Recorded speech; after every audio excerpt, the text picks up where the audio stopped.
Hey, it's Jackie with 35th Ave Sew Vac. And the other day I did Facebook Live, but I figured I'd give you a little extra bonus on the Facebook Live on the Solaris 2 upgrade, because there's a really neat feature that a lot of you guys don't know about. So I wanted to kind of show you. So come on in and I'll give you some little hints about the new Solaris Upgrade 2 on the machine. So come on in and watch. So hey, now we're sitting at the Solaris 2 machine, and with that, I kind of showed you a little bit of our USA that I did using the magnet hoop and everything, but I kind of didn't explain a couple things I did about the quilting. So the first thing I did is I did do stitch in the ditch using digital dual feed foot, and then I also used the extra accessory, which is a stitch in the ditch foot. So what it did is it allowed me to ride right in the ditch of the machine. But with the bonus, I used the endpoint setting for sewing function. So basically, I put that on the edge where I wanted it to be. So as I stitched in the ditch, it ended right in the corner for me. And all I had to do is let my foot up, it raised the foot, I pivot, and then I went to the next thing and put my mark right on the other one. So it was quick and easy. And with the digital dual feed, it turned out awesome. And of course the stitch and ditch allowed me to do it very easy. So that was great. So I just wanted to kind of give you a heads up of what I did with that. And the foot I use. If you don't want to use your digital dual feed, Babylock does have a stitch in the ditch foot by itself, which we offer both of them at the store. So stitch in the ditch regular or stitch in the ditch dual feed. They're great feet to have in your stash. But you know, if you don't want to use those, you can eyeball it, but it's a little bit harder. Or you can go with your laser on your machine, which will also work, but I like using the stitch in the ditch foot. So that's how I did the stitch in the ditch. We'll move those out of the way with using the endpoint setting for sewing, little guy. Mine's getting wore out. Glad we got a sheet of them. So I basically embroidered the USA on it. And just so you remember, this was Pea Pods by Fabric Confetti. It's her new designs with it, and it actually has quilting inside the letters, which makes it really great, especially for garments or wall hangings or anything like that. So these are a little sample of what you can do with it. So we ended up doing USA across it, which was great. I used the Echo feature on what I used in the earlier video. Stitch in the ditch, which was great, but now I need to quilt. So if you notice, I have a border started on my quilting, and this is the fill designs for the sashing around your border, and I did it using the border design on it. So I wanted to kind of show you how I'm going to line it up from the next step, but then after that, I'll kind of go into how it basically came that way on that. So right now, I'm going to slide in the frame. So what I did is how I got my border design. I'm going to walk you through how to do that. So I went to embroidery. I went to our sashings, fills, and again, don't forget you have an additional 5 on the regular one. On number 2, you have additional 5, which are 2 colors, and then you have the hexie, which is great. On the first one here, I actually used number 3 because I thought it went with my design. So I chose that one. I pressed set, and I wanted to choose which one. Well, I'm going to do a border. I'm not going to just connect all 4. I want to do a border, so I'm going to hit border. Now you have to decide. So I measured my wall hanging, and my wall hanging was 23, and I hit set, and then the other part was 16. So I hit set. Now I have to decide how wide I want it. And on this one, I decided I only want 1.5 inches. So I put 1.5 and I set. Oh, I got to hit the place to tell it. 1.5 set. You got to tell it which one you want to put in there. So on this one here, it says it has like the dimensions where you can do. You can't do less than 4.72 and you can't do more than 118. So that's what those little numbers mean. And this is the size of the design.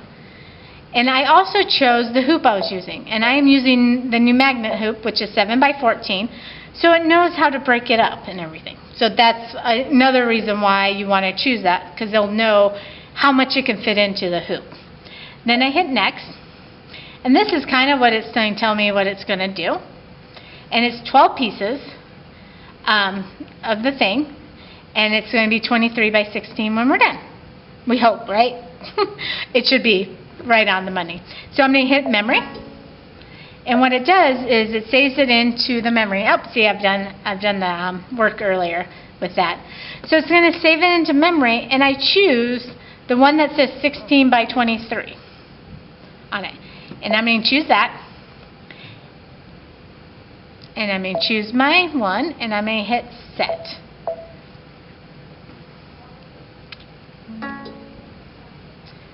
So now it's going to tell me to begin in the upper right-hand corner of the fabric and attach the embroidery frame, which I've already done a few of these already, so I'm actually in the middle of my sewing. But if I attach it and line up my embroidery frame to the corner, we can kind of do that so you can kind of see how it's going to act. So I'm going to press OK. And now it's telling me to move the pattern key to just inside of the border. So I'm going to press OK. And then I'm going to come to the machine. And it's kind of hard to see on this type of fabric, but I can see right there is my corner. And I'm going to move, we're just going to pretend that I didn't sew this corner yet. And I'm going to actually move my corner right up to the top and line it up. And you're going, how can you see that?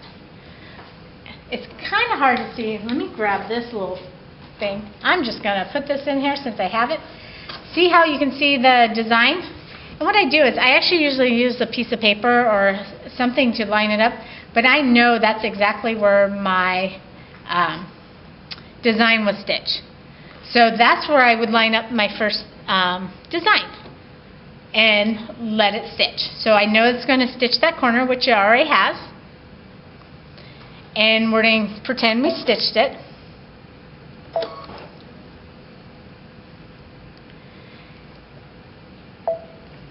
So we're going to go all the way to the last stitch.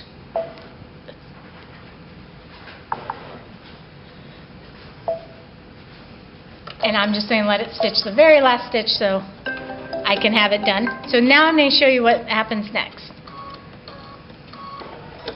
So next, go ahead and on the screen it says embroidery is finished, okay to connect to the next pattern. You say okay.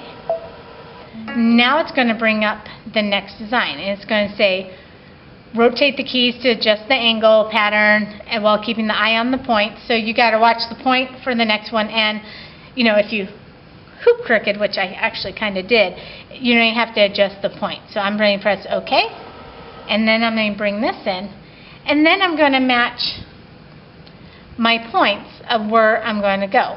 So let's look at this one. So now this has the next design, and again, it's kind of hard to see where it's at, but I'm putting paper there so we can, for a film, you can see where it's at. But I want to focus at the very top, so I want to make sure it's lined up at the very top, which it should be really close if it's not. So I like to put the paper and go, yep, I'm actually dead on. But I also need to make sure it lines up at the bottom. So moving the screen down, I'm going to move this to the very bottom, and I should be about an inch away from the other one with that. So now I just make sure, if you're not, you can rotate it, you can ease it and rotate it in by the rotate button, or you can leave it pretty much where you're at. I can also move it over if I want to make sure I'm right on, anything like that. So that's my next thing. So I think I'm pretty good at where I'm at. So I'm going to hit the start, and I'll let it stitch.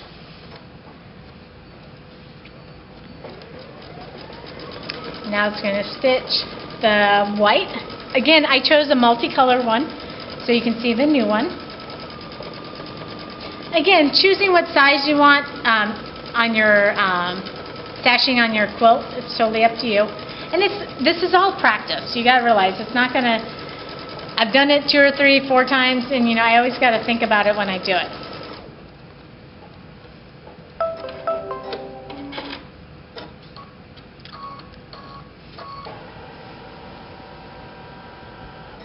And at this time, I would actually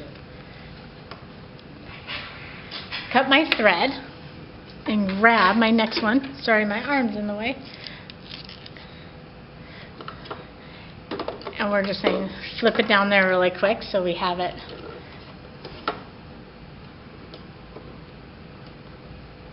Ready to go. Don't you just love this never miss needle threader? If I can thread the machine.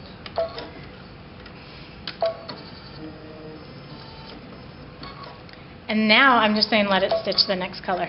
The next thing is they don't take long because they're a single stitch.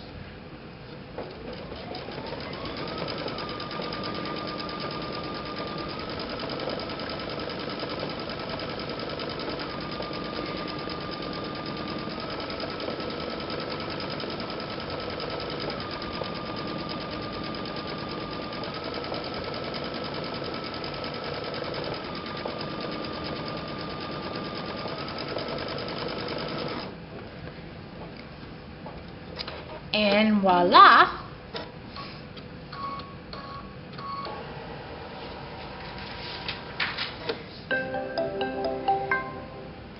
Now the next step, but basically it'll bring the border up, and then I would line it up, so it'll do the border, it would do the corner, and then I'd line it up here, and then continue what I'm doing. And that's how easy it is. But I recommend practicing on something you don't, like a placemat, because you're not doing something big and you're not, wasting tons of thread. But it'd be good practice to do, like placemats for the summer, well, summer's over, but Christmas, Thanksgiving, anything like that you could do. So that is my tip for this. Again, Solaris Upgrade has extra sashing, has the hoop, works out perfect with it. So again, any questions, let us know. This is Jackie out.